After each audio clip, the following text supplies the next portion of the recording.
Okay, thank you everyone for coming, and thank you to Corpus Christi for allowing us to use the auditorium. I'll get straight to it and introduce the speakers. So on my far right is Colin Brewer. He's a retired psychiatrist and ex-research fellow at Birmingham. He's a medical journalist and author of several books. He's written for The Spectator, The Guardian, and the new Humanist Journal. And he has a keen interest in history, in the history and origins of religions. Alex O'Connor, to my right, is an Oxford University student here with us. He's got an extremely popular YouTube channel on which he discusses politics, philosophy, science, and religion. To my far left is Mohammed Hijab. He's an academic researcher at SOAS in London, and he's also studied in multiple Islamic institutions. I see Mohammed as a kind of public debater. He roams around London, locking horns with Jews, Muslims, Christians, and atheists alike, and as I'm sure you'll all attest if you've seen his YouTube channel, those are most productive conversations that he's had. Abdullah al Andalusi is an international activist for Islam and Muslim affairs.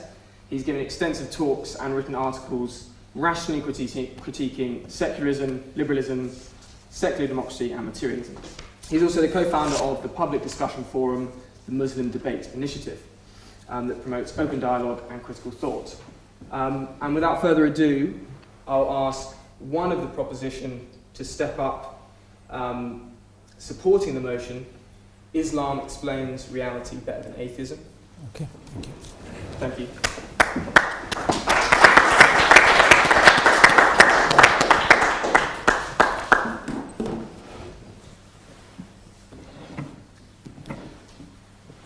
In the name of God, the gracious, the merciful. I'd like to thank the Oxford Forum and my fellow panelists for facilitating this debate and everyone here for attending. I used to be Christian. My mother was Catholic and my father was secular. I went to a Church of England school and learned the basics of Christian belief. However, with there being so many belief systems, I asked myself a question. How did I know I was born into the correct one? Would I have been something different if I was born and raised elsewhere? I then studied every belief, claim, or worldview I could find to discover the ultimate explanation for all things. In doing so, I found that many explanations couldn't account for many things that I could observe or prove themselves false or fell apart due to their own self-contradictions or contradictions between what they say and reality. For example, I encountered Trinitarian Christianity, which argues that God is both one and three, and that the infinite, immortal God is also a finite, mortal man. I encountered polytheists who argued that there are many gods, some eternal, some who popped out of nothing, who are all infinite but have created and finite human or animal forms, suffer ignorance, tiredness, and even injury. Some Pacific Island religions consider volcanoes who created their island and whose sediments make the ground highly fertile for cultivation to be also eternal and divine. I've also found that many atheistic positions are not any more special or more coherent than these. For example, many materialistic worldviews argue that the universe which we see, which is finite, limited, and changing, is also somehow infinite and eternal at the same time. You just can't see it. Other atheist positions argue that the universe ultimately popped out of nothing, albeit with precisely measured amounts of energy, but no cause to determine that measure. Of course, there are also atheistic worldviews like types of Buddhism, which goes to show that atheism doesn't preclude spirituality, just God. When I encountered Islam, I found something different. That Islam describes God as a being of infinite or inexhaustible power and who possesses intentionality or will. He has no human or animal attributes, forms, natures, or appetites.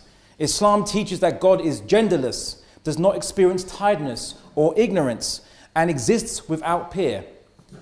Surah Ikhlas of the Quran makes clear, Bismillahir-Rahmanir-Rahim, Qul huwa Allahu ahad. Say God is one, Allahu samad. The self-sufficient, Lam yalid wa lam yulad. He does not reproduce, nor was he reproduced. وَلَمْ يَكُنْ لَهُ كُفُوًا أَحَدٌ. There is nothing like him, which means he is without partner, because if there were other infinite gods, they would all limit each other and all would not be infinite or gods at all. This is the Islamic concept of God, a pure indivisible oneness, a cause and initiator for all things, a divine unity behind the multitude of created things. And it is the only explanation that is without contradictions and circular reasoning and does not need to appeal to any mystery to hide faults it simply doesn't have. Islam's message to mankind is to avoid the error of mixing the infinite and the finite together and creating false idols by attributing to limited and finite things the attributes that belong only to the Creator and vice versa. Instead, Islam asks mankind to recognize the infinite alone as the ultimate creator of all things, who is separate from his creation and not like it. Is this a God peculiar to Islam? No. Anyone on earth today or in history who worships an infinite, unlimited creator who willed all things into existence and does not resemble any finite things or creatures worships the same God we do, whatever religion they call themselves. Islam teaches that it is not something new, but merely a reiteration of the same message that has been repeatedly sent down to mankind throughout different times and places, producing commonalities in many religions throughout history. Now to the title of the debate, Islam explains reality better than atheism. Some might say, well, atheism doesn't seek to explain anything. It's only a lack of belief of God or a rejection thereof. But atheism's denial of the existence of God carries the minimum corollary, that reality is completely explainable without God. And they'd be wrong in my estimation. There are 4 aspects of reality that only Islam's concept of God can ultimately and soundly explain, while atheism cannot do so without falling into self-contradiction. And these aspects are change, matter, finitude, and specificity.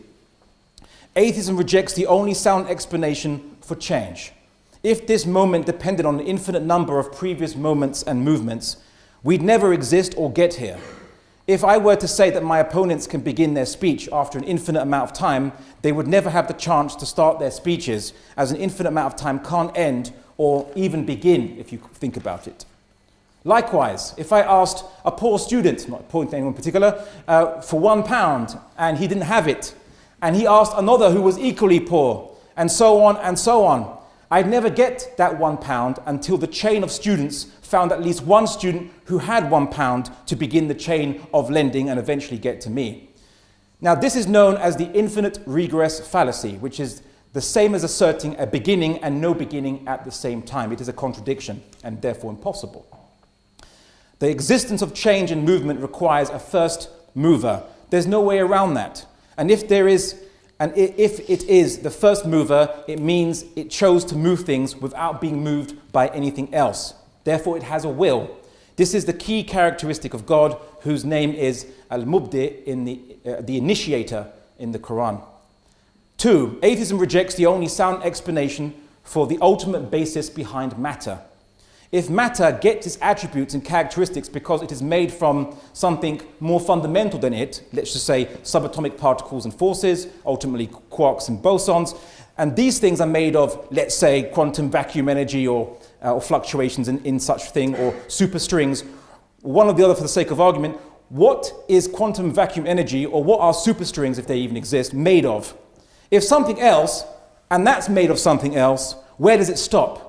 If it has no end, then nothing would exist. It's like saying a branch is held aloft from the ground by an infinitely tall tree, or a pond has no bottom to hold up the water, despite the water being at a specific level.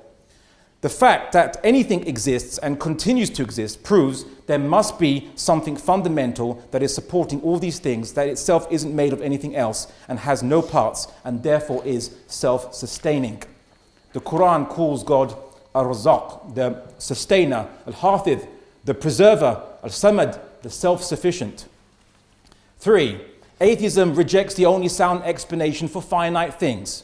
If something has size, shape, charge, or a specific characteristic, what determined these limitations in the first place?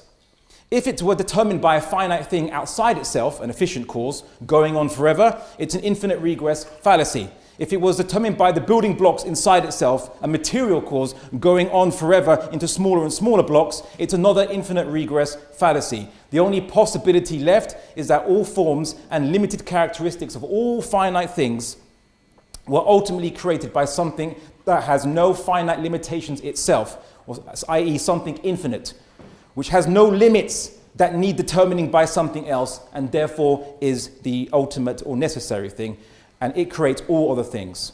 The Quran calls God Al-Khaliq, the creator. 4. Atheism rejects the only sound explanation for the specificity of finite things. Things in the universe, including the magnitude of the forces of gravity, strong, weak, and force, and electromagnetism, and the amount of energy contained in the universe, are specific to a certain magnitude, size, quantity, and quality. Considering that the universe could have one quark more than it has, the question is, what determined it would be one way and not another? Perhaps the conditions prior to the universe's emergence, shall we say, led to the conditions we see now. But this only shifts the burden of explanation further along the chain. What then determined the precise pre-existing conditions before the universe that led to our universe being the way it is? If we invoke an infinite chain of pre-existing conditions to explain our current condition or the condition of the emergence of the universe, this is yet again another infinite regress fallacy, I'm afraid. The only remaining explanation is that something ultimately chose or determined by its will all things to be the way they are. The Quran calls God Al-Musawwir, the shaper. Islam posits that God ultimately created and sustained all things. He is infinite, unlimited, and self-sustaining, and He alone measured out the numbers of things and apportioned all the regularities, or what you call natural laws, behind all things. It is the Islamic concept of God that not only explains reality better than atheism, but it is the only explanation, ultimately, that can explain reality that we see, which does not possess self-contradictions, circular logics, or appeals to mystery or blind faith. The arguments of atheists, in my experience, are no different to those I've encountered from polytheists, Trinitarians, or volcano worshippers. Atheists just call their God the universe, which essentially is just a bigger volcano. Thank you.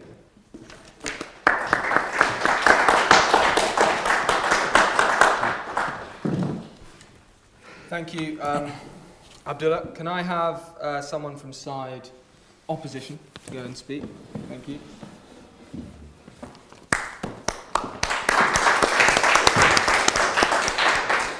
Well, good evening, everyone. I'd also like to extend my gratitude to the Oxford Forum for making this happen.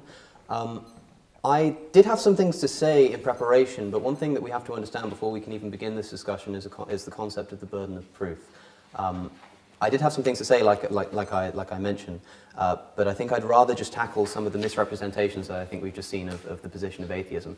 The first is a rather important case, which is, do we actually have anything to prove as non-believers in God? Atheism, as Abdullah quite rightly suggests, is thought of by many as simply a lack of belief in God.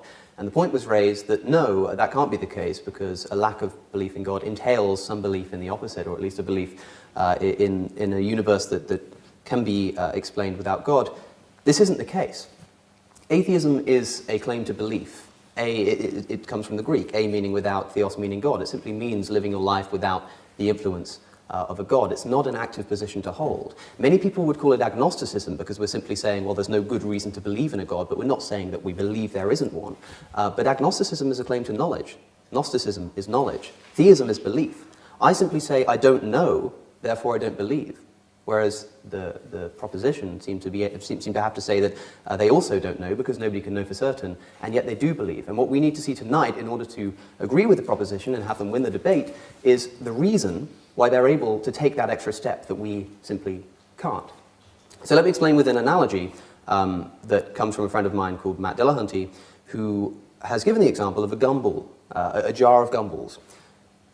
What's essentially happening here is we've got a jar of gumballs, and we have no idea how many gumballs are in the jar. And the people to my right are pointing it and saying there are an even number of gumballs in that jar. And I say, you have no good reason to believe that. I don't believe you. And they say, oh, so that entails that you think there's an odd number. Well, of course it doesn't. It just means I don't believe that there's an even number. Just because I don't believe that there's a God doesn't mean I do believe that there's not one. And that's an important point to make clear, because it demonstrates the fact that the burden of proof lies with the proposition. If you, ladies and gentlemen, are not convinced by either side in the debate this evening, then the default position has to be atheism. The default position has to be there's no good reason to believe either way, and so we simply don't believe in Islam. That's why the title of the debate is something of a false dichotomy. But the burden of proof certainly lies with the proposition. But that's not a problem, because there were a number of arguments put forward in an attempt to try and fulfill that proof, which it's worth briefly touching on. For instance, when you bring up the point, Abdullah, about matter, you ask the question, what are superstrings made of? Talking about, I presume, the kind of quantum strings that are thought to be, according to string theory, at the basis of the universe. And you say, essentially, well, what are these made of? And what would that be made of? And what would that be made of? Well, the answer is quite simple. It's, I don't know, and neither do you. And that's the point. Neither of us know. And so I'm simply saying that because we have no reason to know what's at the basis of this reality, what's at the basis of matter, the best thing we can do is throw up our hands and say, until good evidence comes along to believe that it is due to some kind of divine supernatural creator, let's not do so. And certainly, let's not instill that supernatural creator with certain qualities that are an extra leap of faith that you can't take that extra step before you've made the first. Also, on the point of change, you talk about infinite regress, which is problematic. Of course, the problem of everything needing a cause, everything needing an explanation for its existence, whether you frame it as a contingency argument or a cosmological argument, of course, trivially applies to the creator himself, what caused the creator, of course, unless you adopt something of a Kalam cosmological argument that says that, well, we're not talking about everything needing a cause, because, of course, like I say, it would trivially include the creator of the universe. Instead, it's things that begin to exist that need a cause. It's things that have some kind of that have some kind of cause that brings them into existence. The fact of the matter is we have no experience with that. You say that there are atheists who believe that things can come out of nothing. There's no good reason to think that something can't come out of nothing. People often say it's ridiculous to suggest that something can come from nothing. You're not all worried that a hippo has just materialized in your living room while you're out here. But your living room isn't nothing. In fact, there's no nothing in the universe. Lawrence Krauss has shown that if you take away, or written that if you take away every piece of matter from a finite space, and you remove not just the matter, but the radiation and everything that we can conceivably call matter, it still weighs something. Now, that might be a practical limitation. Perhaps there is nothing somewhere, and we just haven't been able to access it or create it by removing the sufficient matter in the universe. But the fact of the matter is we have no experience with nothing, and so to say something can't come from nothing is an unjustifiable claim. We've never had any nothing to try it with. In fact, the only time there was nothing, if there was nothing ever at all, must have been before the universe was created. And so the only thing that has actually begun to exist in any meaningful sense is the universe itself. And if the argument is that everything that begins to exist has some kind of cause, and so the universe must have some kind of cause, well, everything that begins to exist is the universe. So when you say everything that begins to exist needs a cause, you're just saying the universe needs a cause. And the conclusion is, of course, that the universe has a cause. And that's the definition of a circular argument. Now, that's the first point. The second thing I'd like to do, I'm not sure how long I've been up here now. I haven't got a good track on time. How long have I got left? 5 minutes. Okay, so about halfway through. So let me put to you some of the things that I was thinking of putting forward. Did I not have anything to respond to in the propositions case? I'm sure that there's going to be a lot of discussion of metaphysics this evening. There's going to be a lot of discussion of arguments for the existence of God, the existential arguments, let's call them. And so I wanted to take a brief moment to bring up what might seem like an irrelevancy, but is certainly not. Islam teaches that there is an objective basis to morality in the world. That when you say something is right or wrong, that is a true statement, and that's as true as something like the proposition that the earth orbits the sun. It is a matter of fact.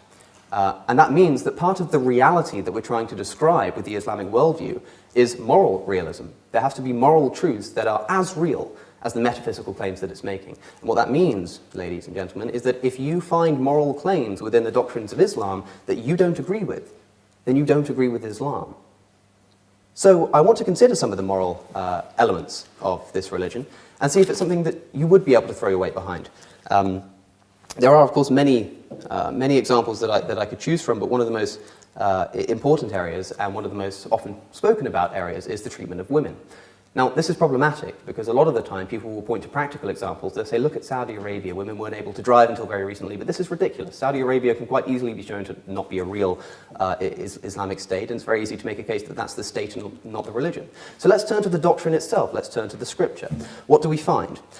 Well, there's a very famous verse in the Quran, and I'm sure this is nothing that the proposition hasn't come up against before, but I'd like to hear some kind of justification for these things, and I'm sure they'll be able to provide them. In the Quran, Surah 4, verse 34, I'm sure you're familiar with, is the verse which I'll quote to you. Men are in charge of women by right of what Allah has given one over the other, and what they spend for maintenance from their wealth. So righteous are women who are devoutly obedient, guarding in their husband's absence what Allah would have them guard. But those wives from whom you fear arrogance, first advise them, then if they persist, forsake them in bed, and finally strike them. But if they obey you, seek no means against them. Indeed, Allah is ever exalted and grand.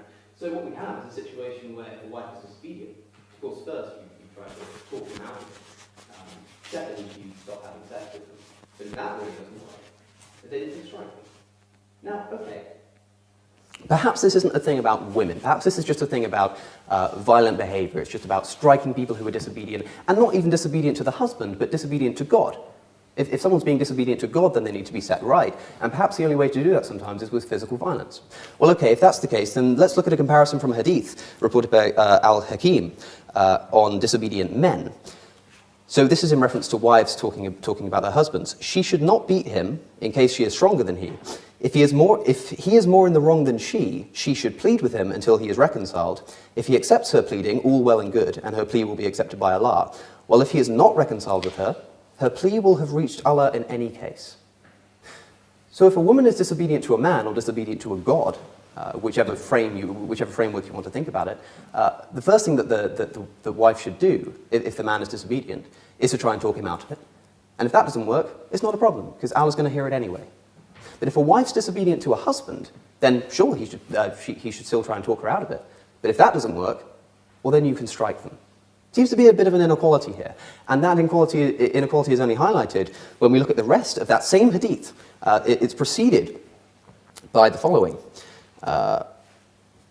It is not lawful for a woman who believes Allah to allow anyone. It is not lawful for a woman who believes in Allah to allow anyone in her husband's house while he dislikes it. Okay, well, back in the times that this book was written, men were primarily the owners of wealth, so it makes sense if the man is the owner of the property, perhaps it should be his decision who's allowed on the property. That's not so much a problem. But let's continue. She should not go out of the house if he dislikes it, and should not obey anyone who contradicts his orders. It's getting a bit more questionable now. And to finish off, the very next sentence is, she should not refuse to share his bed. And you can take that to mean what you will, but I'll remind you that if you find any of this objectionable, then you should find objectionable the doctrines from which they spring. Another thing I'd like to talk about, and I'm certain, because I've certainly seen Mr. Hijab respond to this in the past, and it's something I'd love to dive into, is the marriage of the Prophet to Aisha, as certainly the Muslim members of our audience this evening will be aware of, but perhaps not everybody. Muhammad, while in his 50s, married a young girl called Aisha, and I say young, she was 6 at the time. Not 16 or 60, but 6. Now, of course, he didn't consummate the marriage when she was 6 years old. That would be quite outrageous. He waited another 3 years until she was 9. And the proposition has to defend the idea that that was ever morally permissible. And I think that's my time. Is that my time? Yes. Well, that's all I've got, but believe me, I have more. So we'll leave it for the rebuttal stage. But thank you.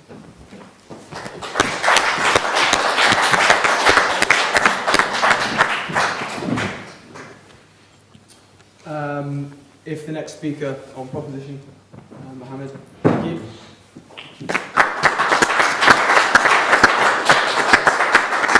I want to thank everyone for coming today. Thank you very much for coming. It's first day of Ramadan for us, and we're happy to have you. Now, I've come here, me and Abdullah, actually, we've come here to refute magic. Wait a minute, what did you say? Let me say that one more time. We've come here to refute magic. It's actually an interesting magic trick where there is no bunny. There's no hat. And in fact, there's no magician at all. It's the proposition that something can come from nothing. Not only from nothing, ladies and gentlemen, but from nothing and by nothing. The Quran says, أَمْ خُلِقُوا مِنْ غَيْرِ شَيْءٍ أَمْ هُمُ الْخَالِقُونَ أَمْ خَلَقُوا السَّمَاوَاتِ وَالْأَرْضِ بَلْ لَا يُوقِنُونَ. Were they created from nothing? Or were they themselves the creators of themselves? Now we've heard Alex today, for the second time I've heard him say this, he says that the universe may have come into existence from nothing. Minute 14 to 15 in his video, Does the Universe Have a Cause? He says, when the universe came into existence, it well and truly came into existence from nothing. Now, wait a minute. Ladies and gentlemen, I have a challenge. That's an active claim. He said, I'm not here to make any active claims. Sorry, that is an active claim. Look at the syntax of that particular sentence. You're saying the universe came into existence from nothing. Don't pretend to be passive. Oh, I don't know. No, you do know. You're making a statement. Either you know what you're saying or you don't. Tell me how the universe came into existence from nothing and by nothing, ex nihilo. I want to know. Tell me how that's possible metaphysically, ontologically, cosmologically, from first principles. Give me the answer, please.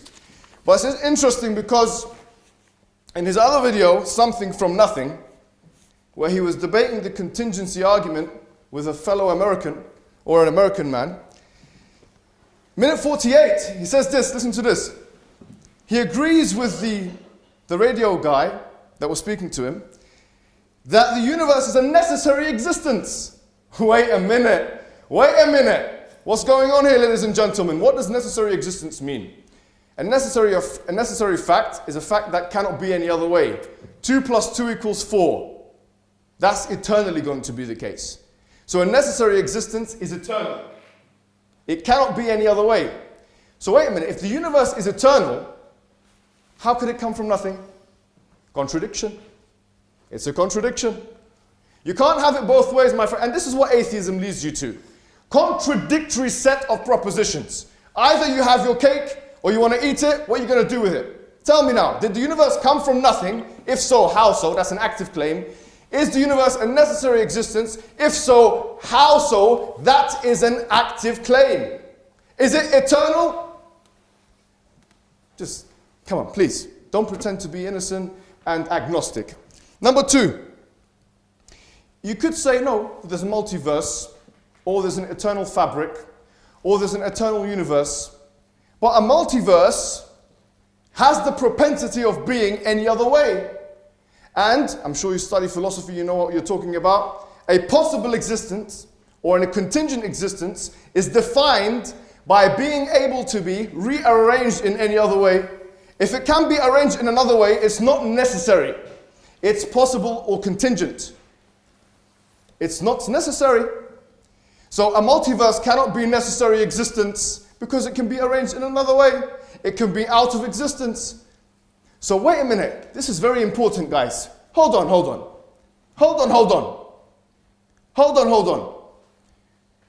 You agree that there should and ought to be a necessary existence.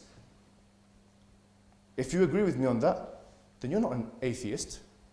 Because the necessary existence is the Islamic definition of God. قُلْ هُوَ اللَّهُ أَحَدٌ. Say He is one and only. The self-sufficient, the independent. Meaning, the necessary existence. لَمْ يَلِدْ وَلَمْ يُولَدْ. He begets not, nor is He begotten. Meaning He's eternal. If you say that there's a necessary existence, you cannot say you're an atheist. From an Islamic perspective. And from a philosophical one. Moreover, we have to ask a question now. We're talking about Islam. So, why is Islam any different from any other religion? Because Islam talks about one necessary existence, one independent, one self-sufficient. Not 3 in 1, 1 in 3. Not a triune God. Not a multiplicity of gods, a plethora of gods. Not a pantheism. And by the way, I have to make this clear now. It was a bit of a straw man argument because Alex came up and says that Abdullah said that the universe has a cause. He never said that in the statement. But he had these written things. We never use the word cause. You can have a necessary existence. You can make an ontological argument for a necessary existence without causation at all. There's a difference between possibility and contingency on the one hand, or necessity and causation. You don't even need to, you can have it. You don't believe in causation before the universe? Fallacy of composition? Have it, no problem. You have to explain how there can be a world with only possible existences. How can there be a world with only possible existences? If you say there can't be, and we're happy to say there's a necessary existence, you're no longer an atheist from an Islamic perspective. Because you believe in an independent, self-sufficient thing that everything depends upon. And that is the ultimate explanation for all of existence. Now, a secondary point we need to make is that Islam, the concept of God, the Tawheed, the monotheism, is something not only intuitive, but it's something, as we've seen, that can be reasoned from first principles, ladies and gentlemen. And that's why, already when we just look at the concept of God, so many of the major world religions are ruled out. Christianity is ruled out. Hinduism is ruled out. I would say Sikhism is ruled out. Why? Because of that pure monotheism, that respectable monotheism that Islam has to offer. But in addition to that, as Abdullah alluded to, the meta-narrative of there being many prophets aforetime, many of them with the same message of Islamic monotheism, believing in one God and worshipping one God, is something which can be seen in the religious books. What Abraham said, what Moses said, what did they come and say? Even according to Old Testament literature, calling the people to monotheism. So, Islam also has an inbuilt system of falsification. It works in a similar way to science in many ways. 4 challenges, which I'm happy to take questions on the questions and answer, or in the cross-examination. 1, if this book was from other than God, the Quran says about itself, there would have been many contradictions, chapter 4, verse 92. Number 2, the inimitability challenge. Try and produce something like it. And there is a quantifiable way of doing so, which we can talk about in the question and answers. Number 3, that Islam makes predictions about the future. And it specifies time and place. And this is my claim. It's the only religion to make a series of predictions about the future, none of which have not materialized. Whereas with anyone you want to mention who makes predictions of the future, at least some of their predictions will be falsified. And I'm willing to be tested on this. Test it. It's falsifiable. And in fact, this falsifiability is even stronger than the scientific one. Why? Because in scientific falsifiability, everything is susceptible to falsifiability. Everything that's done now, if I do a scientific experiment, now it can be falsified. But with a retrospective perspective, a hindsight perspective, if predictions have been made of the future, we can see whether those predictions are right or wrong. And we can talk about those predictions there's a book coming out called The Forbidden Prophecies by Aira. That's going to be something which details that case in detail.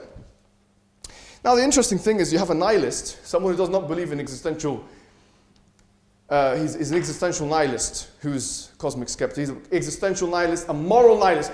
He is an epistemological nihilist. He doesn't even believe in morality. And he's making a moral case today.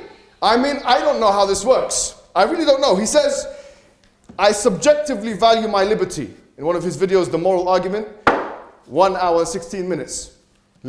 Tell me how, from first principles, liberty works. Is it not based and predicated on a fictitious, hypothetical, mythological state of nature detailed by John Locke and Thomas Hobbes and those individuals? Where's the scientific evidence for that? Why do you believe that? Why do you believe in equality?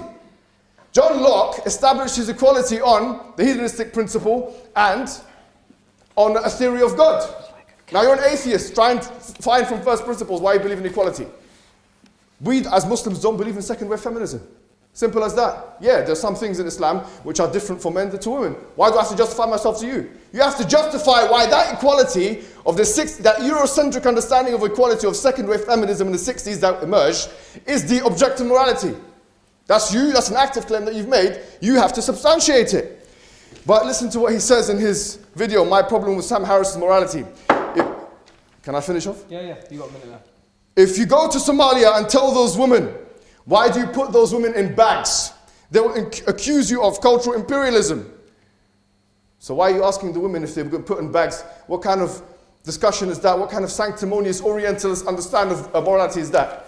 You have to first prove your morality. You're a subjective moralist. You don't believe in objective morality. Don't ask me about morality. You don't believe in it. Prove it. That's an active claim. And with that, guys, I want to say one last thing, which is that he made an egregious claim in one of his videos called The Liberal Hypocrisy on Islam. He said Islam is a racist religion.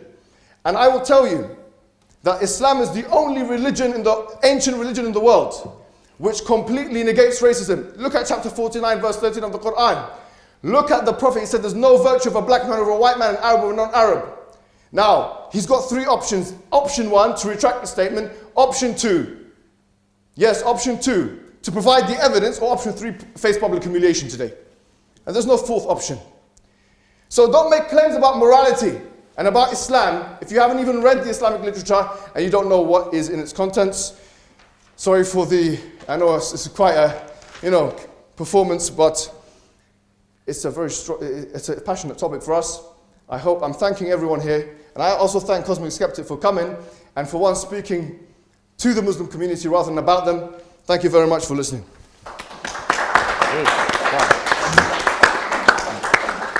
Thank you very much for that, Mohammed. Now can we hear from Colin Brewer?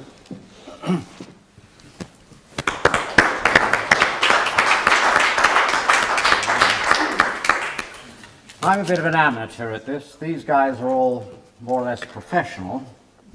I wish I was as certain of anything as the people on this side of the table seem to be of absolutely everything.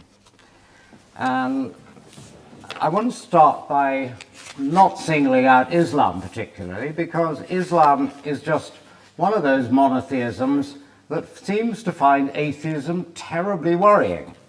I mean, whether the theistic religions believe in one God or many gods, they're terrified of people who don't believe in any gods. And when they have the power to do so, and in the case of Christianity, when they had the power to do so, they routinely try to silence people like me at best by censorship, at worst by imprisonment, exile, or execution. And there's nothing particularly Islamic about this. Christianity was executing people just for being the wrong sort of Christian before Islam was a twinkle in Muhammad's eye. And they continued to do so until 1826, which was when the Spanish Inquisition executed its last victim. Here, I want to quote you a couple of worried Christians talking about atheism in the 17th century. One of them was both French theologians. One of them said, "I am afraid that atheist writings will disclose thoughts to me that would throw me into a fear from which I would not be able to return." And his contemporary, André d'Abillon, said that for such skeptics there is no punishment violent enough for so dark a crime. Even in our own relatively tolerant country, when Parliament was open to people who were not members of the Church of England, guess who came last? First of all, they let the Catholics in, about 1829. They let the Jews in about 1850. They let atheists in about 1880. So Christianity no longer has any power to liquidate people who question it, and almost everybody in Britain and most civilized countries is pleased about that. I'll explain what I mean by civilized in a moment. Islam has not lost that power. Not only that, but many people in Islamic countries, and in some Islamic countries, most of the people are very pleased that it has the power to do very nasty things to atheists. The Islamic countries were the only ones who refused to sign the part of the Universal Declaration of Human Rights in 1948 that deals with freedom of religious belief, including the freedom to change your religion or not to have one. And that's why I think that such countries are, in one very important sense, not totally, not altogether civilized. Last year, I was asked by the professor of English at the university in one of the more liberal Arab countries if I would write an article for his small Arab language departmental journal on Sigmund Freud's use of language. It will be published soon. I'm very proud of it. It'll be my first work to be published in Arabic. But it has one very important omission. Soon after I started writing it, I thought I'd better check with him whether it was okay to mention that Freud was an atheist. He said, if you do that, they will immediately close down the journal and possibly my department as well. Now, you don't really persuade me that you get a better grip on reality when you spend your time trying to stop people from giving their views on various aspects of reality. And when you outlaw discussion about what reality might mean. And whatever we mean by reality, I suggest there are two broad types of reality. One is historical reality, which means an attempt to find out what really went on in the past. And the other sort of reality is current reality, things that we can examine, question now. So let's deal with historical ones first. A few years ago, I was on holiday in Morocco, and we hired a driver to take us around, and it was quite a long drive. He'd been to university in Britain. His English was excellent, and naturally enough, the discussion turned to Islam, and he was very keen to tell us his thoughts. And I learned from him that it is completely wrong that Jesus was the Son of God and that he died on the cross. Now, these are the fundamental tenets of Christianity. They don't get any more fundamental than that. And he said that probably, and there's a certain amount of debate about this among Islamic scholars, that it may have been actually Judas, suitably disguised, who died on the cross. Now, not being a theist, I don't particularly care which of them is right. They cannot both be right. Either Jesus died on the cross or he did not die on the cross, and either he was Jesus or he was Judas. But they cannot both be right. They can, however, both be wrong. And that is the problem when you start insisting that things written in ancient documents must be believed without any question. There is actually a lot of questioning to be done about the origins of the Quran. There is very little documentary evidence for about 200 years. Christianity is bad enough because there is nothing about Christianity that dates from earlier than about 40 to 60 years after the crucifixion. And we know how difficult it is to be certain about events that happened 20, 30 years ago. People have ferocious arguments about the Second World War, about all the various other wars that have happened since. So when you're making claims with the kind of certainty we have seen from this side of the table about historical events, when even the history of the Quran is shrouded in quite a lot of mystery, and when you threaten people with serious sanctions if they try and do research on it, that, to me, does not say very much about your desire to get to grips with reality. It was not permitted to do serious historical research on the Bible until about the end of the 18th century. You could still be sent to prison in Britain for denying the Trinity as late as about 1812. But eventually in the 19th century, serious higher criticism, as it was called, of the Bible appeared. And now people are very much less certain that everything said in the Old and New Testaments is actually true in every respect, to put it mildly. The Catholic Church didn't allow that until about 1941, and Islam does not allow it still. Islamic scholars have found their careers seriously threatened if they really tried to get to grips with some of the mysteries of the early versions of the Quran and so forth. So let's turn now to, how am I doing for time? About halfway? Sorry? Oh, you didn't, that's right, all right. I didn't hear the halfway mark. Let's turn very quickly then to reality as is current.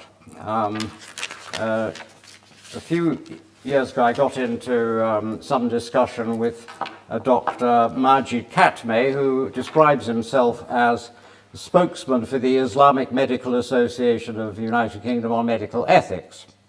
And I was interested about Islam's line on abortion. And he wrote to me saying, because obviously one of the issues in abortion is when does the fetus become human? When does the fetus gain the kind of status where its destruction becomes increasingly important? And he said, quoting him directly, at 6 to 7 weeks of pregnancy, the soul is breathed in the body of the fetus. Divine human life starts when the embryo turns into a fetus. Okay, so that's relatively clear. It's not a human being until it turns into a fetus. At this critical stage, it's absolutely forbidden to interfere with this new sacred life. One can call the fetus here a persona, human and divine. However, there's wide Muslim opinion in the Muslim world, considered by many Muslim scholars in the past. And some of them say that ensoulment occurs 120 days after conception. Personally, I and other Muslims do not agree with this view, based on a wrong Arabic interpretation of one saying of the Prophet. And then he said, this important saying of the Prophet Muhammad, peace be upon him, when 42 nights have passed over the nutfa, the fertilized egg, Allah sends an angel to it, who shapes it and makes its hearing, vision, skin, flesh and bones. And then he says, O Lord, is it male or female? And your Lord decides what he wishes, and the angel records it. He gives the reference in the hadith. So there it is. Forget all that ludicrous stuff about Y chromosomes and gender. It's Allah what does it. Maybe someone should ask the Muslim Council of Great Britain if they really want someone like that advising them on medical matters. Yes, I will finish there. Thank you.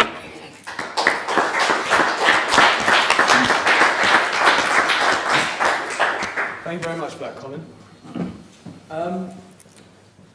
Is there any argument on this side that you particularly want to address from these two gentlemen on my right?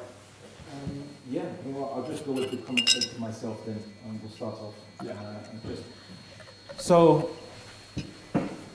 basically, I think maybe my colleague is used to debating perhaps some certain Christians and what have you. I like to think that perhaps we're a slightly different breed in terms of our approach or philosophical approach. I don't think he addressed actually what I said, and I think strawman my argument. For example, I'll give you an example. So I never said everything that begins to exist has a cause. I never used that because you could always say, well, how do you know everything does begin to exist? And that would require empirical verification, which is that's why I never said it in the first place. I merely posited that ultimately, and I don't know where this ultimately is, I just said ultimately there will be a cause. I don't know how old the universe is. Maybe we've been through a couple of, 6 or 7 big bangs and big crunches until getting to this point. Of course, the universe is everything that exists. I merely said that at some point, it has to start somewhere, because an infinite regress would mean there would be no change, no creation, nothing. And the same for things like what matter is composed of. I never made an assumption that it is quantum vacuum energy or superstrings, which a lot of scientists now doubt the idea of superstring theory, a bit fantastical. But I just posit those two, like, say whatever you want. The question can always be asked, what are they made out of? What are they made out of? If their attributes come from what they're made out of, for example, then what can they made out of? Until you get to the point where there must be something that's fundamental, a fundamental substratum that supports all reality's existence. And if it's fundamental and it's necessary, then it wouldn't be limited and it would be self-sufficient, because it wouldn't require anything prior to it or underneath it or further more fundamental than itself. So these are the kind of the arguments I made, but I guess just to kind of reframe this discussion in terms of what I mean by atheism, or why I mentioned the term atheism. You're right, atheism isn't a belief, but I posited that it carries a necessary corollary, something attached to it, which is, if you don't believe in God's existence, not that you may be just, it's just your default. No, if you don't believe in God's existence, that means that your worldview does not require you to posit God to explain things. And I really posited that reality imposes certain problems if you want to keep God out of that discussion, because ultimately you can't explain cause, matter, specificity, or limited and finite things. And my explanation isn't one where I know stuff because I've observed it, is that God is the only explanation to avoid self-contradictions. And that's pretty much it. Like I'm saying, if we take 2 and we add 2, I know that this will equal 4, because taking the premises, the conclusion must follow. So likewise, I know that the premises are the existence of finite things. That's the premises. So I know that eventually at some point, it must follow that there must be a beginning point, a creating point, a start point, and a fundamental substratum that's supporting all things. Even though I don't know where that is, where the boundary of that is, that's my argument. Could you put that into deductive form? Into deductive form, well, I Yeah, thought I was... so 2 plus 2 equals 4 is a deductive form. It's a premise and a conclusion. It's not deductive form to say there is matter and matter must have a beginning. What's the deductive argument there? Well, for example, it's the avoidance of contradiction, because I just explained. So if I was to say 2 plus 2 equals 6, right, and 6 meaning what we conventionally understand 6 to be, we'd know that was wrong because of contradiction. So my point was that if you were to say, well, before us, or before this point in time, there was an infinite number of moments or movements, I would say we would never reach this point in time because it would be a contradiction. I know what he's trying to get at. It's one of the longest questions I've ever been asked. I think you know what I'm saying. You're trying to say, you want us to say everything that begins to exist has a cause. No, that's not. Not necessarily the kalam. That's not what I'm going for. All I'm saying is that the reason why you can say that 2 plus 2 equals 6 is false is because you're right. It leads to a logical contradiction. The reason for that is because it's essentially a logically valid argument with premises and conclusions, and you can identify exactly how it contradicts. You can put it into a truth table and show that it's false. 2 plus 2 equals 4. Yes. It's a tautology, though. 2 plus 2 equals 4. Well, precisely. It's a tautology, and you can prove that deductively. But there's no... Can you highlight precisely what the premises are and the conclusions are of your argument here, so you can do it in the same way? Because it does if you're going to say that it leads to contradictions if you don't agree with the conclusion. Well, it does, because an need to formalize it. infinite regress is basically saying that there was no beginning, and yet we're explaining, or there was no cause, and we're explaining the cause of things, or we're explaining the beginning of things, or we're explaining movement. So there was no first movement, but there is movement.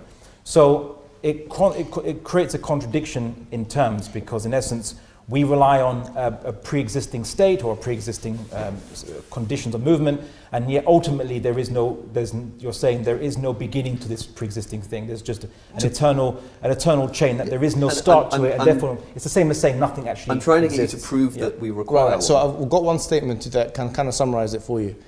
Anything susceptible to addition or subtraction cannot be infinite. Okay, so it doesn't need to be a deductive 3-stage deduction. Well, no, that makes it a deductive. Right, so no, I'm just giving one statement. What he's saying is that if you have an infinite thing and you add to it, then there's the absurdity of adding to an infinite physical quantitative thing.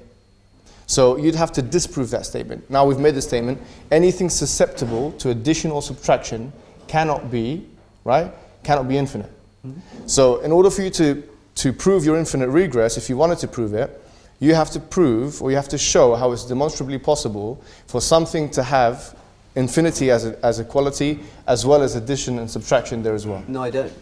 So then you can't really make any claim. I don't know, but I'm not making a claim. That's the thing. So then why are we having this discussion? Because I'm opposing your claims. Well, you can't oppose your claim is that it requires it, and I'm just asking you why that's the case. I'm saying anything that is the logical form, the idea that it is logically necessary to have causation, or that there can't No, be. we didn't say anything about causation. There can't be an infinite regress. No, I've just said what I've said. Can we just have a final statement from you and from you? Yeah. The statement. Sorry, apologise.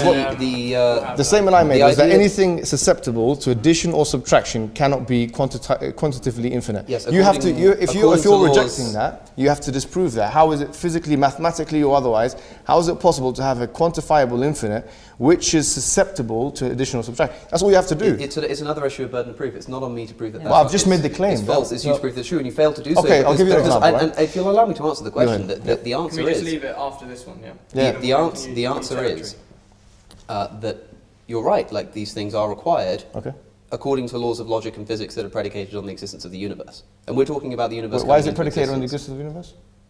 Because... Can you prove it? Well, no. Okay, so why are you making a claim? It's an active claim. It's a possibility, right? No, it's an active claim, which is... And it's not possibility. It's possibly true. Do you know why it's not a possibility? And if it's possibly true... No, it's not possible true. Why is it not possible? Because if the universe is a possible existence, then it cannot explain the existence of other possible existences. If there is a necessary Did you get that? Do you understand that part? Yes, I'm asking you a question in return. If there is a No, but necessary... can you address that first? This is what I'm trying to do with the question. If there is a necessary being or occurrence, and that entails another... Which is what you admit. And that entails another occurrence. No, it doesn't entail... and if it does... No, it doesn't work like that. If I may just... I think the confusion is... Firstly, I don't think all things require putting into a logical syllogisms. I don't think it's necessary. They do if you're going to say there are it does when you're making contrary propositions. A sentence could say that this sentence is false. It creates a contradiction within the sentence without it being a logical syllogism. Yeah, but again, that is logically false. I'm merely pointing out that there are ultimately only two possibilities to basically anything that you might observe which is finite, limited, and what have you, which is either it was the result of something more fundamental than it, or something that is prior to it. And if you ask, well, what was prior to anything, or what is more fundamental to anything? Either it's something that's like itself, as in something finite, limited as well, or something not the case, not finite and not limited. So I'm saying that if we go down the pathway of just constantly insisting on there's a continual chain prior to this existence of finite, limited things, nothing would exist, because that would cause an infinite regress fallacy, and thereby the contradiction is manifest. As opposed to ultimately at some point saying, well, actually, you know what? At some point, I don't know where, but at some point there was a beginning, or there was something that was not finite, whereby it doesn't have limitations, and just to kind of justify to you, limitations requires explanation. Something that doesn't have limitations doesn't require explanation, because there's no limits for it to be, there's nothing to create its limits for it to be explained by something else. No, it still requires explanation. Let's leave because absolutely. Getting tangled up. Colin, do you want to jump in? Yeah, I want to make the very old, simple observation that if you say God created it all, the next obvious question, of course, is who created God? And Colin, nobody has given a very satisfactory... But please let me finish. Let me finish. Sorry, apologies. And the second one is, as I say, you are talking the language of certainty. What we have learned in the course of my lifetime is that the origins of the universe have been pushed further and further back in time. It's a fascinating study. I don't pretend to understand more than the average man in the street about it. But to say that we clearly understand the nature of creation seems to me extremely arrogant, and to pretend that you can speak with certainty about something like that, I think is, to put it mildly, not justified. Well, I think it's a little arrogant to actually dismiss what we actually said, because we never actually claimed that we know every tiny particle in this universe, or how big it is, or where it began. We never actually said that. So it shows that you weren't listening. I'm just saying that you did. I'm just saying that it shows that you weren't listening to what we were saying, and some people might say that's arrogant too. What I'm saying is very simply this: creation or causation, or whatever you want to call it, is to limit something, to define its limitation. Like when you draw a circle, you're drawing a limitation. So limitations require explanation. But if something has no limitation, then there's nothing that requires it to be determined, because it has there's no boundaries that it exists in. It is fundamentally unlimited. But that's why we say it doesn't require creation. You can't just posit a necessary being and say it doesn't require any explanation. No, we're not positing. I didn't say necessary. I said. But that's the opposite of limited. No, because limitations require explanation, right? Not the lack thereof. Right? And limitation as opposed to what? What's the opposition? As opposed to not being limited. And what is something that's not limited? Well, it's necessary, because if it's not necessary, then it's limited. What's your definition of necessary? Because you keep using it incorrectly. What's your understanding of necessary existence? Well, you were talking about contingent things. It's the opposite of that. So something can you give a something that cannot have been differently. That cannot be differently, and there's no explanation for it. What outside of itself? Well, I suppose so. Right, yes, right. And okay, so can you tell us how there can be a world with no necessary existence? Well, who says you said we're living in a world of possible, or you said that we have to claim that we're living in a world of possible existence. Do you agree that there could be nobody's claimed that. Do you accept that there is a necessary existence? I would say that yes. Then that's God. But that doesn't have to be God. Over. Thank you very much. Because that does not have to be God. I'm sorry. No. That's our understanding of God. It does not have to be God. Yeah, for us, a necessary existence is something which is perfect. It couldn't be any other way. It explains everything else. That's our definition of God. It explains everything else. Because it's necessary, it couldn't be any other way. All contingent. It couldn't have been any other way. That's got no explanatory power. Alex, all contingent things depend upon it. Yes? Give me an example of a contingent thing. This cup. How was it contingent? Because it could have otherwise not been in existence. Do you know you're speaking to a determinist? Pardon? Do you know you're speaking Yeah, to a okay, so what did determinism So come from? if You said in your thing, sorry. What determined it? Let me ask you a question. This Go might ahead. seem isolated, but it will make sense. Go ahead. If P entails Q, Go and ahead. P is necessary, Yes. is Q necessary? No. It's not. No. No, it's not. It doesn't have to be. If necessary, Right, so- hold on. Let me explain why. What we're doing here is we've said that these dependent contingent things, As you're defining them, do you accept that this cup could have otherwise not been in existence? no. So, okay, That's what determinism is. Well, hold on. So you believe in determinism? Yes. And you said in your speech, in your thing, A Universe from Nothing, you said that determinism comes from the necessary existence.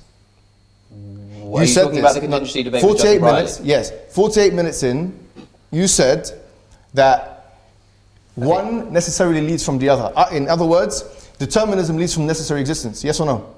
Sorry, say that again. You said Determinism leads- determinism leads from necessary existence. Okay, I think we were talking about a different thing when No, we were no. talking You about said necessary this, and I can show you 48 minutes into the video. Yes, I said that sentence, but I meant a All right, different so thing by no, necessary hold on. existence. So you said the universe was necessary This existence. can't be a semantic point scoring exercise. I It's meant not. something different by what you're No talking problem, about. but you said this. You said Definitions matter. You said determinism comes from the necessary existence.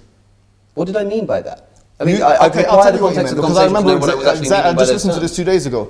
The guy asked you, is the universe, would you agree with Bertrand Russell that the universe just is, yeah?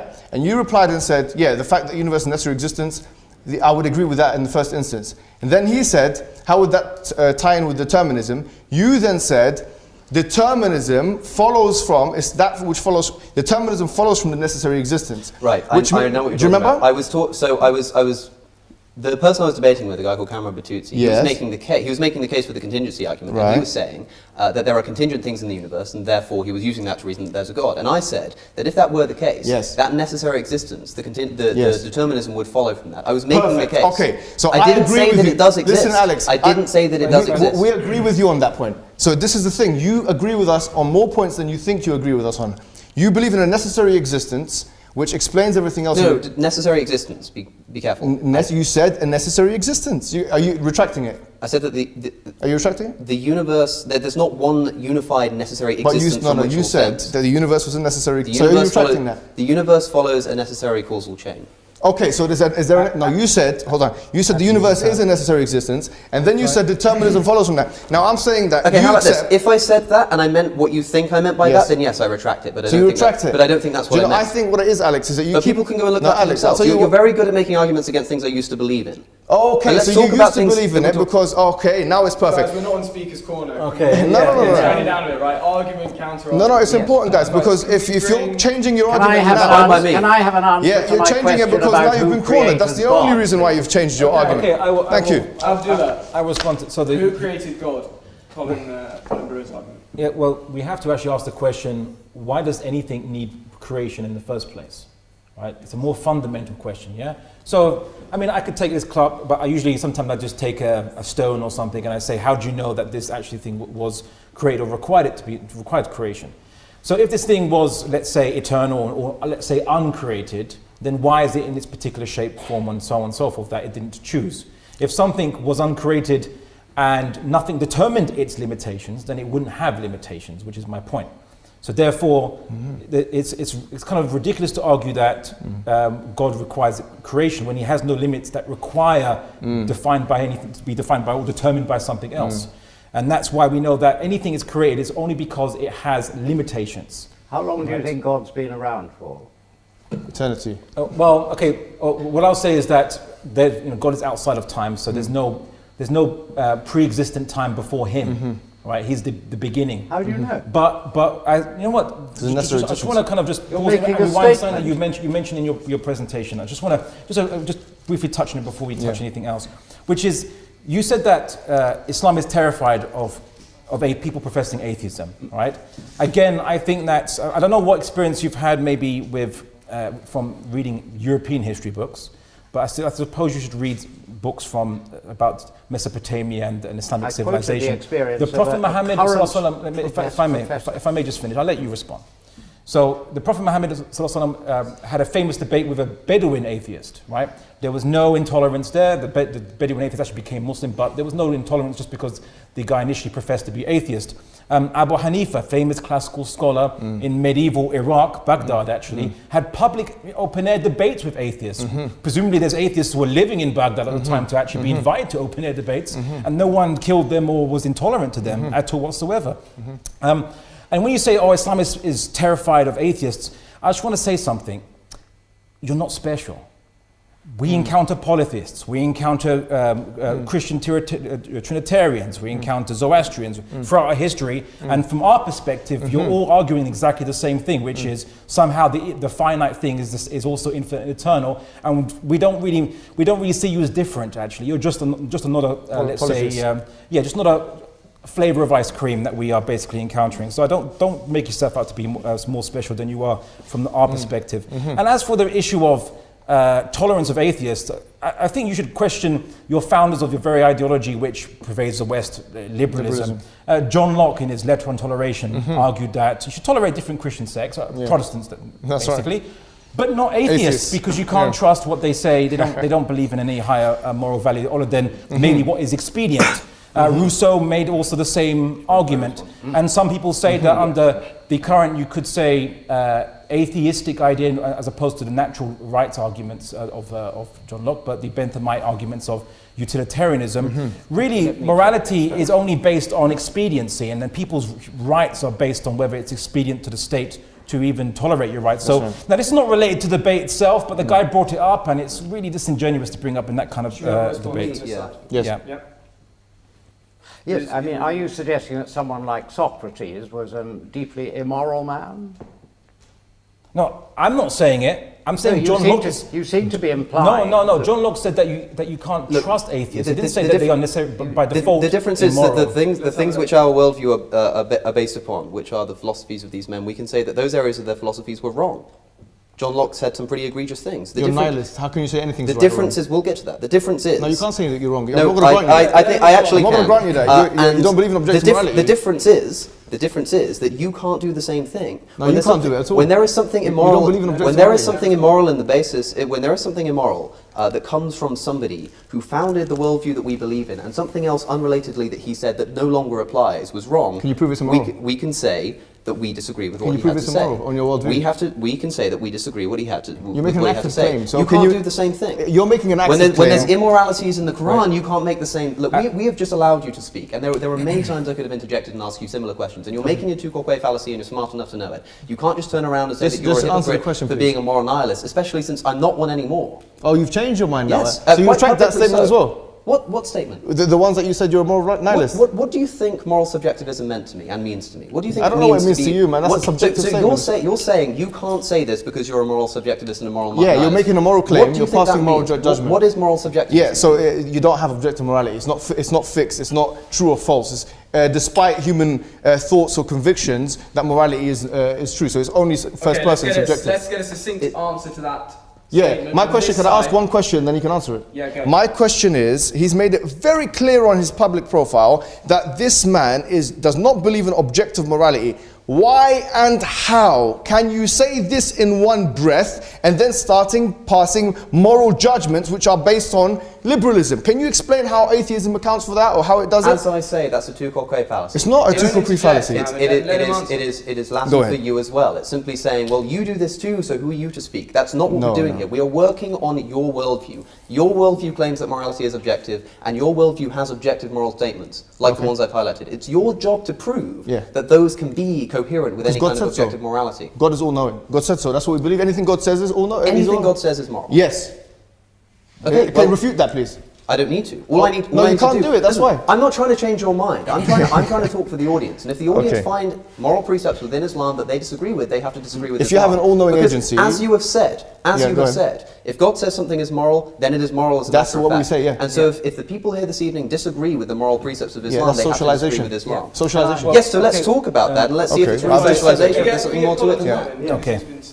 You said, if I heard you correctly, anything that God says is moral. Absolutely. How do you know what God said? Well, okay, here, go back to our argument that I said, that we said that We have revelations aforetime. The final revelation is the Quran. It has a falsifiability test. I gave you 4 things: preservation, inimitability, contradictions, and I also taught you about predictions of the Quran and the Sunnah. Now, in order for you to say that the Quran is false, you have to falsify it. Like a scientist would have to falsify a theory in order for them to say that that is wrong. Now, if you can't produce any evidence for that, then really you can only remain agnostic on the issue. How do you know that the words contained in the Quran were the words that were actually supposed to have been spoken to Muhammad by the angel Gabriel, supposing that any of us in the modern world can actually believe anything like that? Yeah, Abdullah. Okay, so first and foremost, with regards to morality, it's actually completely irrelevant in this debate concerning when we're discussing explanation of reality.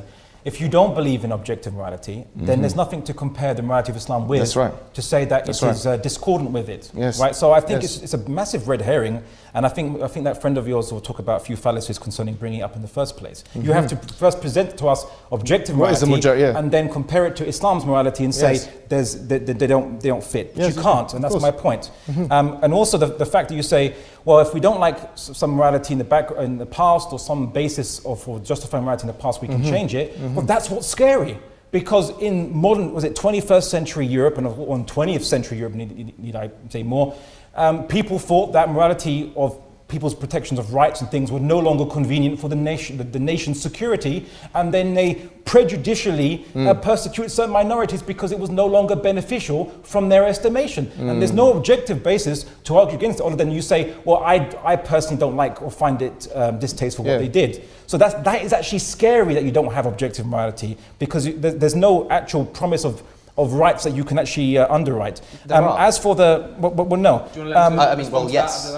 I mean, there are. Okay. I mean, you're either asking a question or you're just having another opening statement. Look, the subjectivity of morality doesn't lie at the level of the act itself. It lies at the level of the motivations. I can say to somebody, like I am a psychological hedonist in the same way that Mill was.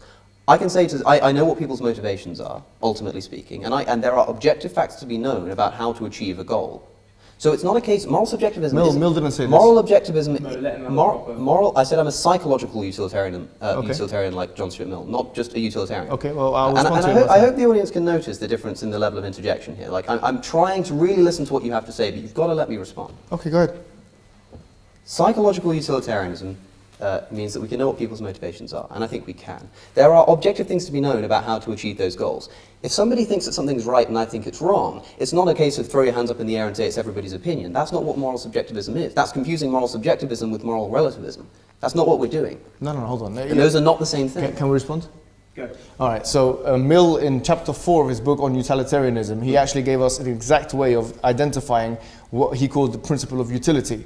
Yes. And through that, he talked about desirability, and how when you see that something is desirable for someone, then that is an evidence that it's something which ought to be done. Okay. Now, excuse me. It's not true. No, hold on. You can check. I've just given you a reference. Yeah, you can check. The title is not called. You're interjecting now. Yes, I am, because the title is not. Level of interjection. The title. I didn't say the audience can notice I'm not interjecting. I said that the audience can notice the disparity in it. Sometimes an interjection is needed, and the interjection here is that the title. The title of that chapter. There is a purpose. There is a reason why the title of that chapter is not the proof of utilitarianism. It is not. The title of that chapter is. The title of that chapter is the kinds of proofs to which utilitarianism is susceptible. No, hold on. The title of the chapter is Proof of Utilitarianism. It's not. You get the book. You can check it now. It is the types of proof that utilitarianism is susceptible to. John Stuart Mill wrote the book himself. You can get the copy from Waterstones now. Everyone in the audience can Google it. Yes, it's actually, the title is Proof of Utilitarianism, chapter 4. That's what people call it. That's not what Mill wrote. Who calls it that? The title, Mill. Mill called, no, What Mill are you saying? Mill doesn't call it the proof of utilitarianism. That's what it's titled. He avoids it. He does not That's say the name that. of the chapter, my friend. It's not the name of the chapter. Okay, so should we get it up? Yeah, if you'd like to. Okay, so anyone's got utilitarianism, we can see. Okay, if anybody has a copy of the book, let's leave it on that as a reference point. Okay, yes, my friend. No, it's important. It's important. The reason why. It's important. The reason why. Either way. Guys, come on, because it's sort of descending into chaos. We want to get Abdullah, and then we'll get Colin in afterwards. Okay, so just to continue what I said. Is he right? It's not proof of. Okay, well, I can see that point. If he's right, I can see That's the point. fine, because I don't care if you're right or wrong about that. The thing that matters is the point that he was making. And the point that he was making is that you can't prove utilitarianism because he's a moral nihilist in that sense. But he said that there are certain proofs to which it's So if you susceptible. can't prove it, why make a case? So because you can't prove that the point that Mill made with the visible thing. subjective. Let me answer the question. The point that Mill made with the visible thing, which you brought up, is that the only evidence we have that something is visible is that it can be seen. That's what he said. Now we can't prove. Okay, that you can't prove we it. can't prove that why this use it? water is visible. But we Okay, both agree that it is, one thing. and if we can use the same One thing. level Yeah, of proof point. to understand moral Okay, claims. just- It's not as so deductive one proof. thing- It's an inductive. Why One use it thing- as an argument? One thing, for someone who said that there are many things that you don't know in the universe and things that you can't presume. Yes. For you to claim that you now know people's motivations with the same kind of certainty enough to make it to derive some objective moral system Yes. is somewhat of a contradiction there, because everyone's Yes. motivations might be unique or different, Yes. or unknowable to you anyway. Certainly, we never understand the viewpoint of a psychopath, of That's someone right. who has the inability to empathize. Well, the psychological literature is quite good on that, actually. Yeah, but look, the study, of course, but to make a claim that basically that you can understand everyone's motivations, or there is some kind of unique template of motivations that all human beings subscribe to or can fit into, is really contradicting what you said earlier on, saying that you don't actually know, or you don't make claims to know things which you don't directly observe. I make claims about brief morality, response and I to also that. didn't say Brief that. response to that from Alex, and I then do- Colin on the last question, and then we're going to open up to audience questions. I do make claims about morality. That's not a problem. I never said that I didn't. I also didn't say that I don't make Where claims have you about. seen morality? Is it in a I also microscope didn't telescope? say. Illusion. I also didn't say that you have to see things to be able to prove them. Oh, okay. So are they illusionary for you? I would agree with that statement, and I'm Right. glad you agree with let's leave it that. there. We're in agreement. Brilliant. Colin, do you want to do the last yes, question? I'm still waiting for an answer to my question of how you can possibly be sure that what are supposed to be the words spoken by God, or rather by the angel Gabriel Point to that. to Muhammad, are actually the words spoken, if indeed they were spoken at all. Okay, brief response to that, and then we're opening up to the audience. Okay, so a couple of days ago I presented a lecture on how do we know Islam is true when there's so many different, let's say, conflicting or competing belief systems. In essence, from every aspect, from the Islamic concept of God being a main issue, which is what my presentation was trying to focus on, the Islamic concept of God is almost completely unique to Islam, with the possible exceptions of variations of Judaism and philosophers who've reflected upon the possibilities of what could exist and what create all existence, and they've all come to the same conclusion, just like good old the Greek Xenophon, that there must be an ultimate creator who's infinite and he's unlike created things. Xenophon is a famous Greek philosopher who believed that if he rejected polytheism and rejected idols that look like human beings, saying if a cow had a god, it would make the gods to look like cows. So he wasn't an atheist, he just rejected polytheism. And so we would basically kind of side with that view. But I the asked Islamic... you a very specific question about what the angel Gabriel is supposed to have said to Muhammad. How can you possibly know, how can anybody possibly know that that was actually what happened? How can you know? Explain. And if I let me just finish my point, which is Islam is basically, when I encountered it and I took it as a hypothesis for how to explain reality, as one possible hypothesis. After looking at different belief systems, including or lack thereof, let's say atheistic positions in belief system, naturalism or materialism, communism and such, I basically found contradictions and things that didn't make sense. And it kind of almost had a process of elimination that Islam was the only one left that actually didn't suffer any internal contradictions, both compared to the observable reality as well as within itself. And that's a very tough thing it's a very tall order to actually achieve if you're not explaining everything, quite literally everything. So, and caveat, not the particularities of things like quarks and bosons, in case you actually say, you're claiming to explain everything. No, but what I noticed is that Islam was the only one left. And then after further investigation, after I thought maybe it could have been a different way, maybe if one particular Islamic doctrine shouldn't exist, or if it was a different way, and I realized that produces contradictions. To the point that I came to the conclusion that Islam was the only possible explanation to explain reality, which is why I was very thrilled to do this debate in the first place. But without going into things like hell's existence and all this other stuff, the main key selling point, you say, of Islam, of the hypothesis of Islam, to explain reality, was its concept of God, which is almost virtually unique to itself, and it's just rationally consistent and coherent. I didn't ask you about Islam's concept of God. I asked you very specifically about how you can possibly know that the concept of God, whatever it is, that emerges from the Quran can have been dictated to Muhammad by the angel Gabriel. I take it, therefore, that you cannot answer that question. Thank you. Well, it's kind of like the equivalent kind of challenge you're saying. I mean, now we can discuss how do we know the messenger that related the message how do we know from analysis of that it's accurate? But I wanted just to kind of That's what I'd like to know. I know. That's what I was asking. I know. And I wanted to do a kind of a different angle to answer that question, which is what got me into Islam in the first place wasn't answering a different question. Let me finish, sir. What got me into Islam in the first place wasn't me looking at the claims or trying to go back in the time machine to find out if the Prophet Muhammad existed or the angel Gabriel came to him. I looked at the message itself and the consistency of the message itself with the universe led me to a conclusion that they both come from the same author. And that's why I became Muslim. In other words, you can't possibly know, it's just the Okay, we'll leave it to the audience. We'll see what they have let's to have say. some audience questions. Yeah. The gentleman in the middle there. Before we ask the question, Do you want this one, yeah? Patrick's Yeah, yeah. Sure.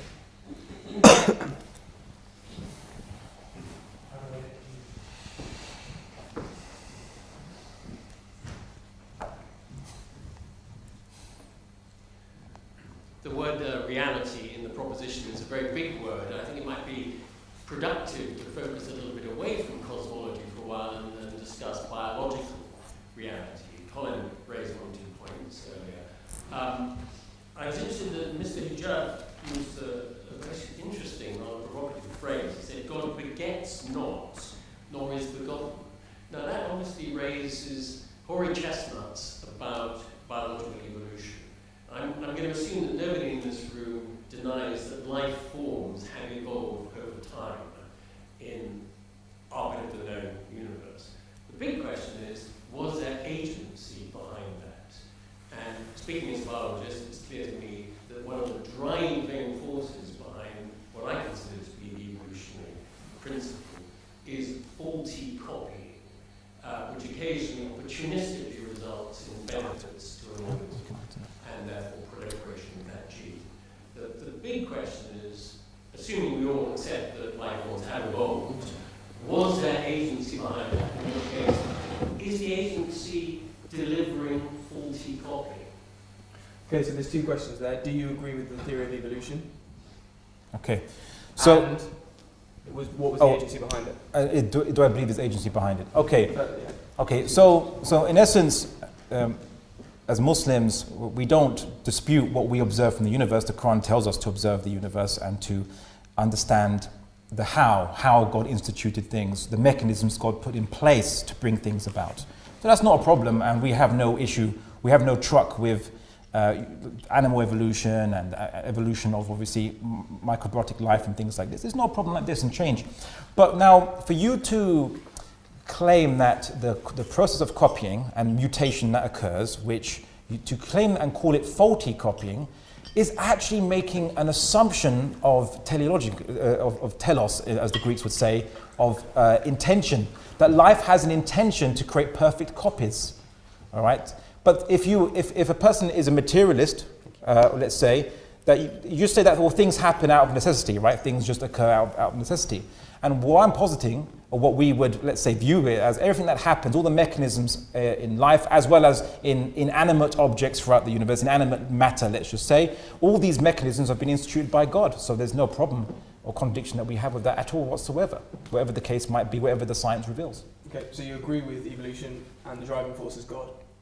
Can I answer the question? No. We said that all mechanisms were instituted by God, yes. Let's have one question, one answer, because otherwise we're going to go around in circles. Yep. Yes, gentleman at the top right. Okay, so this debate's been about Islam. So this debate's been about Islam and atheism. But I'd like to Could you speak up a bit, please? which was that atheists aren't special, and that Muslims have been debating Christians and Jews or Zoroastrians for years. I come from a Muslim and Zoroastrian family. I'm sure there might be Catholics here, or Hindus or Jews. The thing is, with Islam and atheism, is Islam makes some claims, and atheism says, we're not making claims. With Islam and Christianity, or Islam and Judaism, Islam is making a claim, Christianity is making a different claim, Judaism is making a different claim. They all evolved at different times. Islam and Christianity and Judaism all make similar claims, but there are significant differences which are of a nature that is very, very important for Muslims, in that for Islam to be true, it has to be able to show that, say, Christian claims about, say, Jesus being the Son of God aren't true. So rather than attempting to argue against atheism, how do you propose to suggest that Islam is right, that the Quran is right, and not the Bible, or not the Talmud? Yeah, so what the gentleman's essentially saying is, on this side of the house, there are two leaps of faith. The first, God. The second, the Islamic God. Okay, so we've already shown from first principles how it can be conceived or can be reasoned that a necessary existence, which all other existence depend upon, exists and is in fact necessary for existence. But in terms of the specific claim of Islam, I'll repeat the challenge, and obviously there are people in the audience here. I've said to you before, and I'll say it again, that Islam makes specific claims and challenges which are not found in other texts. And this makes Islam and its texts open to falsifiability. For example, number one is the preservation challenge. Chapter 15, verse 9, it says, إِنَّا نَحْنُ نَزَّلْنَا الذِّكْرَ وَإِنَّا لَهُ لَحَافِظُونَ. We have certainly sent down the book and we will certainly preserve it. Chapter 4, verse 92, the contradiction challenge. لَوَجِدُوا فِيهِ اخْتِلَافًا كَثِيرًا. They would have found in it many contradictions. The third thing is the inimitability challenge. And we said before that this has quantifiable measures. And I'll give you one example. The Quran was a circumstantial revelation, and it was revealed piecemeal, right? So for bit by bit. But despite the fact that the Quran was a circumstantial revelation and it was revealed piecemeal, you'll find that there is an incredible knitted togetherness, a consistency, a coherence of the Quranic text, which make it almost impossible, I would argue, that it would have been from human authorship. For example, the Quran in chapter 3 verse 59 says, إِنَّ مَثَلَ عِيسَى عِنْدَ اللَّهِ كَمَثَلِ آدَمَ خَلَقَهُ مِنْ تُرَابٍ ثُمَّ قَالَ لَهُ كُنْ فَيَكُونَ. That certainly Jesus is like Adam. God created him from dust and said, be, and he was. Now notice it says, he's like Adam, and if you count the amount of times Adam is mentioned in the Quran, it's 25 times. If you count the amount of times that Jesus mentioned in the Quran, it's also 25 times. Now this is one of, I would say, a plethora of examples, which if you were to churn this into a probability machine, you'll find makes it highly doubtable, unprobable, that this could have been done from someone who is being asked questions and answering in the form of revelation. The fourth thing I mentioned was the predictions of the Quran. So for example, the fact that the Quran in chapter 30 verses 1 to 6 predicts that the Roman Empire would beat the Persian Empire from 6 to 9 years, and we have corroborating evidence from this from non-Islamic sources. For example, Theophilus in the 9th century writes this down, and so on. Now the thing is, if you find all other, this is my claim is if you look at all other religions, world religions, if there are predictions that are made, I will be able to find you, and this is a challenge I'll put out there for everyone, I'll be able to find you a false prophecy from the major world religions.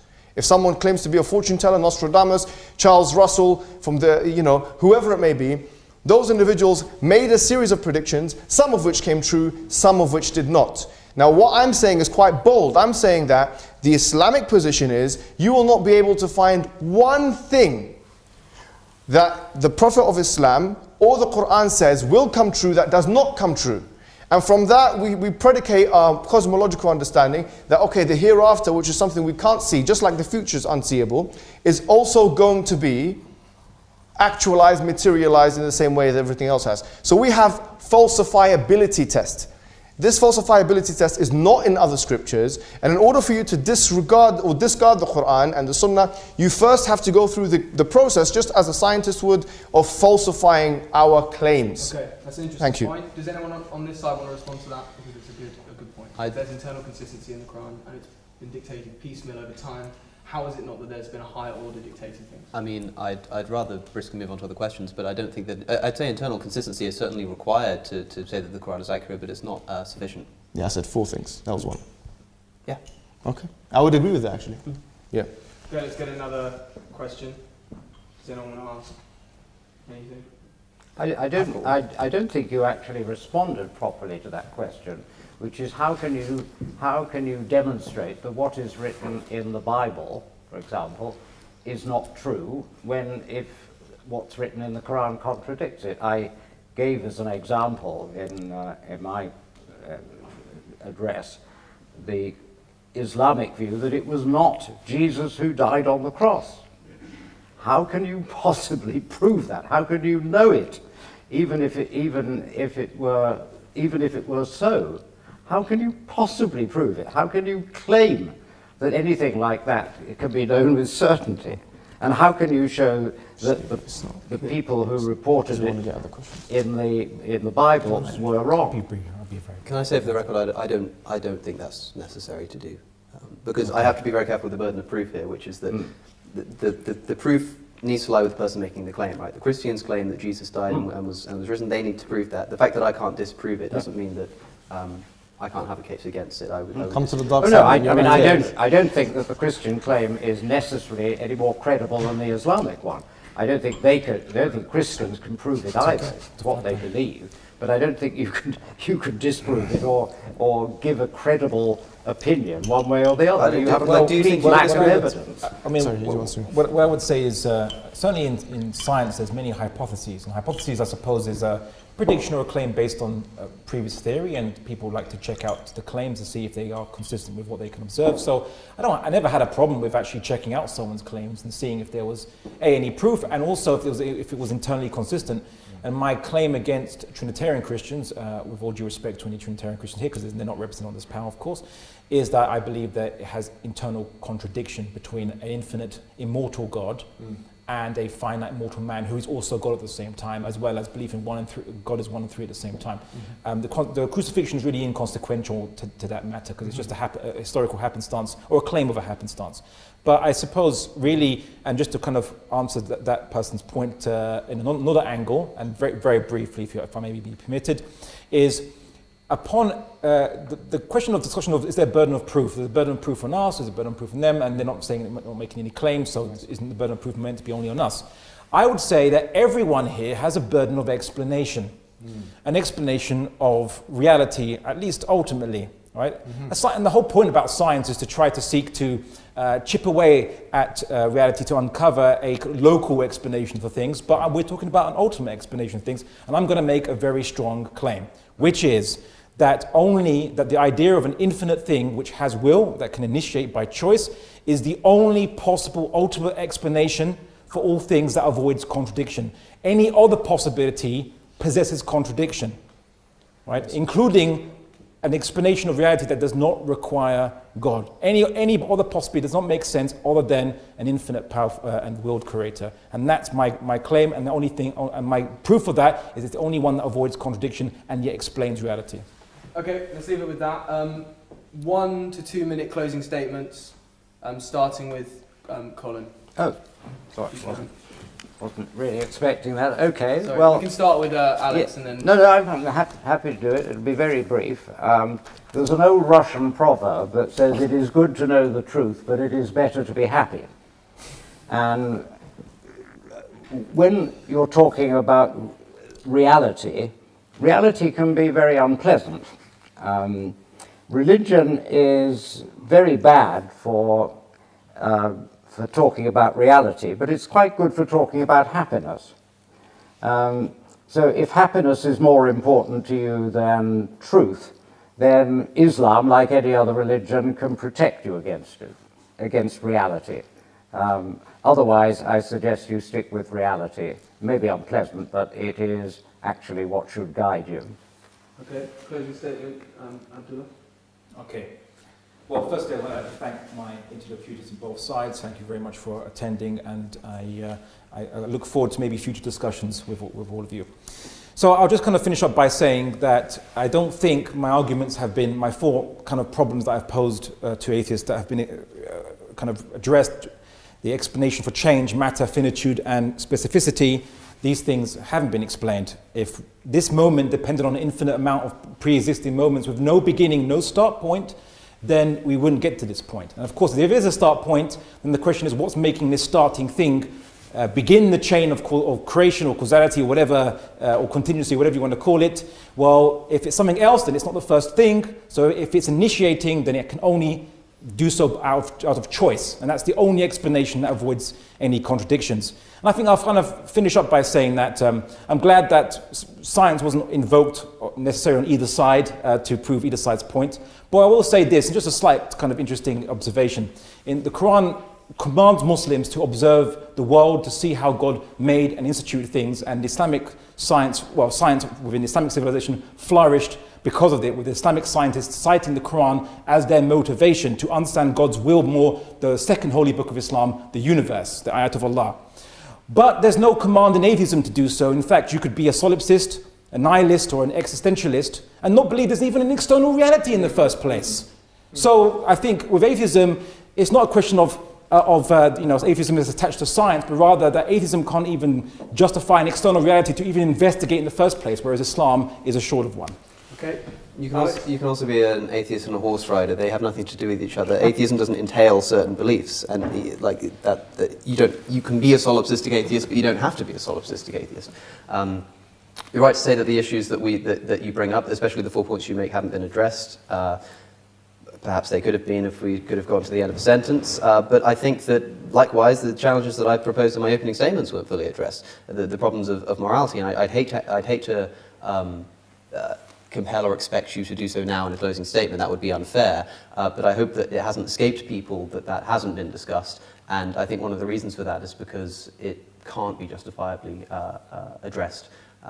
Although certainly Mr. Jab has tried to on his YouTube channel, so you should go and listen to what he has to say. I just have to say that appeals to the fact that, for instance, you say, that, well, America had laws that said you could get married at 10. It's like, yeah, America was wrong, and so was your prophet. Like, the difference is that whilst we can progress morally as a society, if we base it upon constitutions and say that the moral issues that are infused within them don't depend on the person who's saying it or the fact that it comes from God, that's a hell of a lot easier than when you come up against the possibility for moral progress with statements that come from the unalterable word of the divine creator of the universe. And that's where I'd probably leave it. Can I stand up? Yeah. I'd like to stand up, please. 1 minute, Mohammed, don't go over yet. No, it's not 1 minute because he had 2. I want to say. Yeah, 1 minute. I was timing it. Okay, let me add 2. You said 1 or 2. Here's what I want to say, ladies and gentlemen. You see, this is the reality of atheism, where you have a claim, first of all, from a nihilist, someone who does epistemological nihilist, an existential nihilist, a moral nihilist, someone who does not believe in value judgments, saying you're right and you're wrong. That's unfair and it's unsubstantiated. That is an active claim that he's not been able to show from first principles. You see, the thing is, with atheists, they like to make claims that they cannot substantiate. He said himself, you can be an atheistic solipsist, which means you can, by the way, what that means is you can believe you're living in a matrix world. So if you can't even prove the external reality, or even an absolute reality, or even that rational faculties are truth reliable, then why are you making a claim that atheism, or trying to suggest that atheism potentially is better than Islam in understanding reality? If you don't make that claim, then you're conceding that Islam offers something, whereas atheism, by virtue of the fact, offers nothing. And to be honest with you, I have to say, I am actually convinced. I have some doubts after this debate. There's some skepticism. I doubt the existence of atheism, or atheists.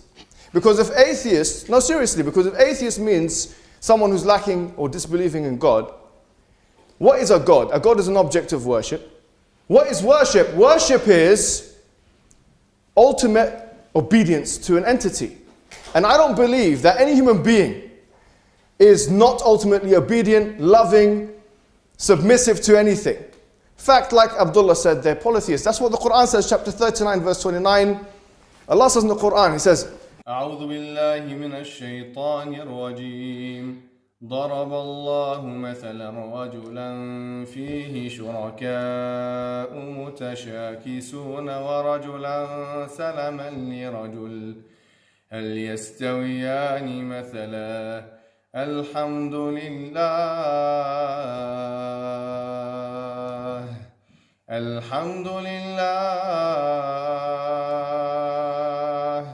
بل أكثرهم لا يعلمون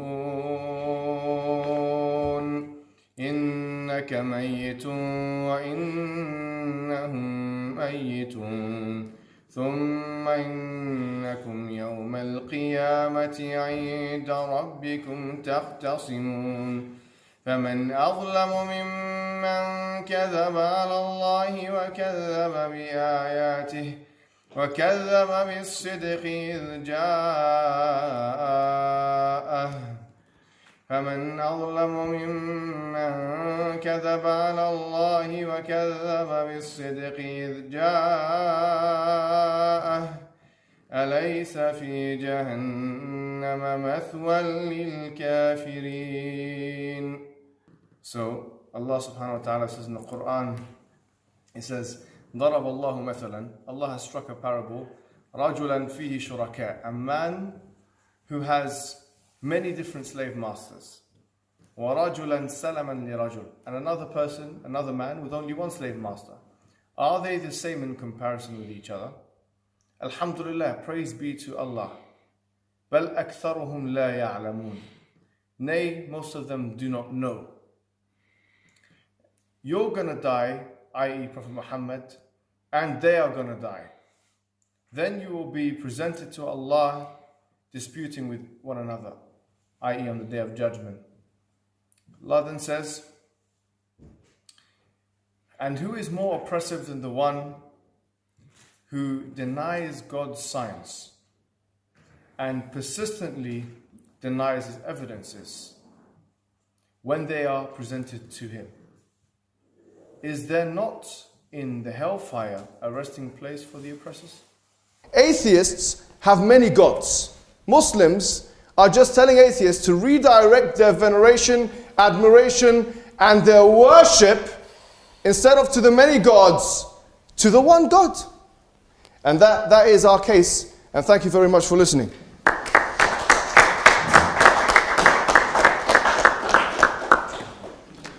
Thank you everyone for coming. It's been a long night, but a very enjoyable one. Thank you very much. Thank you. Apologies for the passion. Oh, I'd expect it if you believe that you're right about these things. Thank you for your contribution. Thank you. I'm still waiting for an answer to my question. Are you just become an atheist? No, it's all right. No, because... Oh, sure. Of course, that's a great idea. Thank you very much. Just get the... And as well, order of heights. I don't know who's taller. In the middle.